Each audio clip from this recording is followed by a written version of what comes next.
my child's nonverbal, what can and can't they see?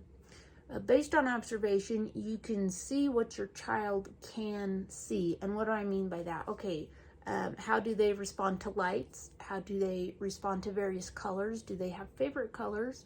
Do they have colors they don't even respond to?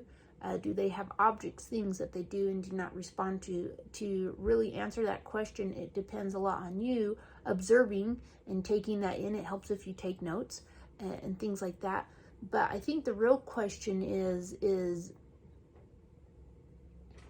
what does it mean based on what my child can and can't see? Like, what do I do with this information of what I can tell that they can and can't see? Because based on their responses, you're seeing a lack of response. Based on their lack of communication, you're seeing that their developmental skills and processing isn't happening the way that it should. And so your real question is what do I do with this information?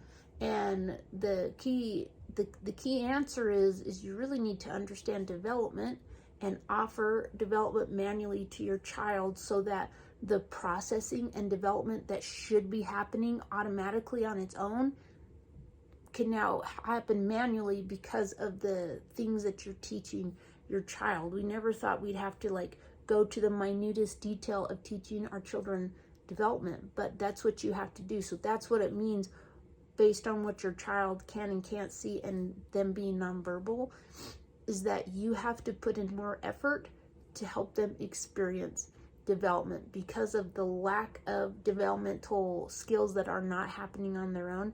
You have to put in a lot more effort, and you just can't wait for development to happen. There's already signs showing that development's not going to happen.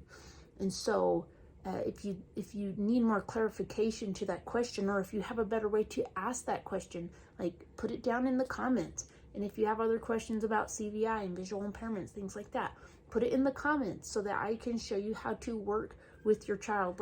Yes, you can try a lot of traditional things, and over the long term, you're gonna still experience a lot of frustration and be like, oh, what more could we have done?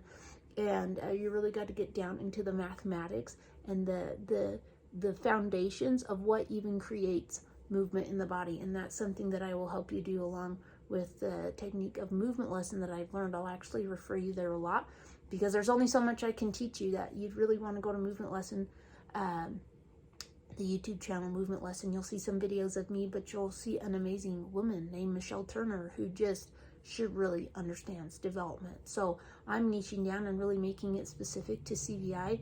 But if your child has hypotonia, high tone, low tone, autism, has a plethora of other diagnoses, okay, there's a lot more to your child's nonverbal and lack of visual skills than just the CVI. And it really just helps you see the all-around complexity of what you have to work with, and now how to manually offer development.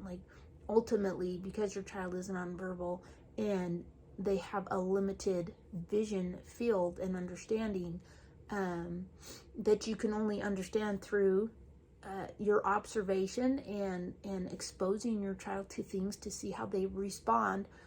But to give them more experiences to help them see more, you need to give them the ability to respond to more things. And so that's where movement lesson is really powerful, is that it teaches you how to teaches you how to teach the core of the body, how to create responses to more variety of things, so that there is the hope that one day your child can be verbal and communicate in some way, whether or not it's through their mouth, through their eyes, using an eye gaze, or even with their hands, that there can be some hope of communication. But to get that, you really have to go to more of the foundations of movement. You'll learn some of that here, and you'll learn a ton of that at movement lesson. Thanks.